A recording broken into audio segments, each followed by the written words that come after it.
Vidisha press club कार्यालय में कांग्रेस के पदाधिकारी और विधायक शशांक भार्गव ने नगरीय निकाय चुनाव के लिए अपने वचन पत्र का ऐलान कर दिया है।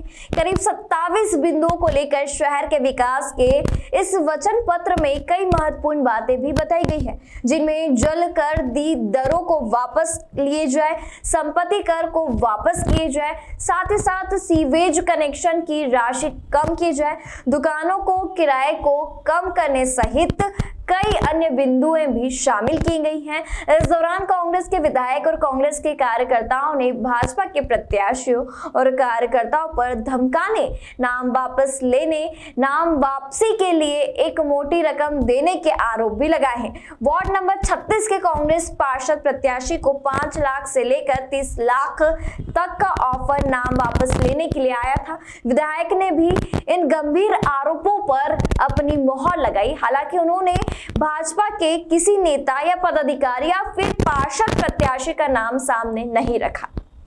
धर्मेंद्र परिहार की रिपोर्ट। विदिशा में नगरपालिका चुनाव होने जा रहे हैं। 6 तारीख को वोटिंग है। उसी संबंध में जनता की अदालत में हमने अपना वचन पत्र जारी किया है कि अगर जनता की कृपा और आशीर्वाद से कांग्रेस का अध्यक्ष विदिशा नगरपालिका में बनता है तो जो जनता के लिए हमने मूलभूत सुविधाओं की बात की है वो हमारे वचन पत्र के माध्यम से जारी की। आपने कहा कि अगर कांग्रेस की सरकार बनती है तो इसमें कहाँ शंका का विषय बन रहा है कि तो आपने लगाया बनती है तो देखो, आप ये बात तो आप उन लोगों से पूछो जो कहते हैं कि हम सत्ता में ही रहेंगे। हम तो ऊपर वाले को हाजिर नाजिर करके ये बात करते हैं कि बनती है तो, क्योंकि ये लोगों का घमंड बोलता है कि नहीं हमारी तो बनेगी, वैसा नहीं भैया, हम तो गरीब लोग, इसलिए हम ऐसी बात नहीं कर सकते, बड़े बोल नहीं बोलते। चलिए, वचन पत्र में प्रमुख मुद्दों के कौन कौन से मुद्दों पर अपन यहाँ पर शहर की जनता को सुविधाएं उपलब्ध कराएंगे तो सरकार बनती है? तो आप सबसे बड़ी सुविधा तो जनता को मिलेगी कि पिछले 5 वर्षों में जो संपत्ति कर की दरें बढ़ा दी, मतलब जिसका 20,000 लगता था उसका 80-90 हज़ार रुपये लगने लगा, उसको वापस लिया जाएगा। सन 2015 के मान से ही संपत्ति कर वसूला जाएगा। ये जल्दी हम परिषद में लाके पास करेंगे। अगर सरकार से भी इसमें परमिशन लेने की आवश्यकता हो तो वो करेंगे। वैसे जब हमारी सरकार थी उस समय हमने इसका प्रपोजल संचालनालय भेज दिया था, उसके बारे में भी जानकारी लेंगे सरकार बनने के बाद कि क्या स्थिति। अभी अभी आपने बताया कि कांग्रेस पार्टी के कुछ लोग हमारे पार्षदों को धमका रहे हैं या उनको रिश्वत दे रहे हैं, बैठाने के लिए बात कर रहे हैं, तो क्या कौन कौन उनके नाम थोड़ा बताएंगे? रिश्वत नाम तो छोटा है। 5 लाख से 30 लाख की आपने बात कही ना, अभी क्या मतलब क्या पुटरिया दे रहा है, रिश्वत तो थोड़ी बहुत होती है कि जितने आदमी देख ले वो कौन पार्षद के लिए ऐसी रकम की बात बताया ना कि वार्ड नंबर 36 में कौन प्रत्याशी भारतीय जनता पार्टी का, आपको ही मालूम है। राकेश शर्मा जी, आपसे पूछ रहा हूँ। राकेश शर्मा जी, उन्होंने ऑफर दिया, पूरी बात अपन ने कर दी।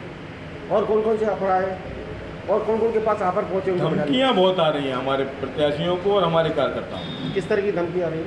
आप उसके कार्यालय में क्यों गए? कल वार्ड नंबर 30 में रात को गए थे, 30 नंबर के बाहुबली भी कह रहे थे कि तुम लोग वहाँ क्यों जा रहे हो? वहाँ हमारे कार्यकर्ता मेरे से कह रहे साहब रोजाना दबाते हैं हमको।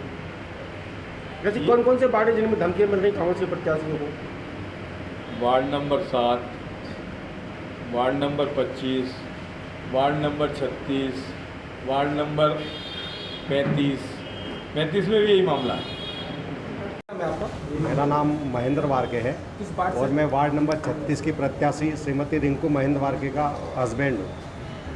तो अभी प्रदेश वार्ता में आपने बताया किस तरीके का आपके पास ऑफर आया था, किसने ऑफर दिया था और कितने का दिया था? मेरे पास जो है फॉर्म खींचने को लेकर ऑफ़र आया था और 5 लाख से 30 लाख तक का ऑफ़र आया था मेरे पास कि आप जो है अपना फॉर्म वापस ले लीजिए तो हम निर्विरोध हो जाएंगे और हम अध्यक्ष के दावेदार हैं और हम अध्यक्ष बन जाएंगे। ये कब आया था और किसने किया था आपको?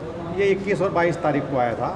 एक परिचित है, वो समय आता है तो खुलासा भी हम कर देंगे। निर्दलीय ने करा था आपके लिए? नहीं, ये मेरे जाने पहचाने ही लोग हैं, कुछ जाने पहचाने कुछ अनजान लोग हैं, बहुत से लोगों द्वारा मेरे पास ऑफर आया। 30 लाख रुपए बहुत बड़ी रकम होती है, आपने ऑफर ठुकराया क्यों, क्या वजह? जी, मेरे मन में केवल सेवा भावना है और मैं वार्ड में जाके जो वार्डवासी हैं उनके लिए सेवा के लिए समर्पित होना चाहता हूँ। तो पैसा तो ऐसा है ऊपर वाला देगा तो उससे ज़्यादा मैं कमा सकता हूँ, लेकिन सेवा का मौका बार बार नहीं मिलता है। तो इस मौके को मैं चुकाना नहीं चाहता था, चूकना नहीं चाहता था इससे। तो ये 30 लाख का जो ऑफर दिया था कि क्या वो कोई बाहुबली है कि जो आप डर रहे हैं उनका नाम बताने से? नहीं, बाहुबली तो नहीं है, लेकिन एक परिचय में है, और यदि समय ऐसा आता है तो बिल्कुल खुलासा करेंगे। मेरे पास साख सबूत रखे हुए हैं। ने नाम तो बताया समय का बहुत निकलेगा क्या? नहीं, प्रत्याशी द्वारा मेरे को नहीं दी गया, प्रत्याशी ने उनको कहा होगा, लेकिन मेरे प्रत्याशी से नहीं बात हुई। जिनको कहा गया उनके माध्यम से मेरे पास ये ऑफर आया। चलिए हम समय का